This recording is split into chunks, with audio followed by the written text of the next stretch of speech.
টোটো চালক তাকে আটক করার পরে গ্রামবাসীদের দাবি ওই মানিক বেরাকে কেন আটক করা হলো না। সেক্ষেত্রে কিন্তু তাদের যে দাবি এই নিয়ে কিন্তু থানার সামনেই কিন্তু তারা বিক্ষোভ দেখায়। এক্ষেত্রে কিন্তু যে আপনার তোমাকে জানিয়ে রাখি, যেখানে যে এগরা যেখানে যেখানে যে স্কুলের যে চাল চুরির ব্যাপার নিয়ে যথেষ্ট কিন্তু উত্তেজনা সৃষ্টি হয়, যেখানে রাত 8টা পর্যন্ত দফায় দফায় বিক্ষোভ করে এবং থানার সামনেও বিক্ষোভ দেখায় স্থানীয় বাসিন্দারা। বেশ, ধন্যবাদ।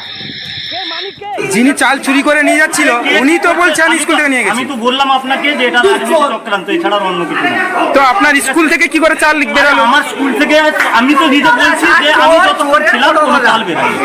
তাহলে এটাকে এলাকার মানুষ অভিযোগ করছে মিথ্যা। কি বলছে না বলছে সেটা হেড স্যার বলতে পারবেন, ভিডিও অফিসে যিনি মিড ডে মিলের দায়িত্বে আছেন উনি বলতে পারবেন।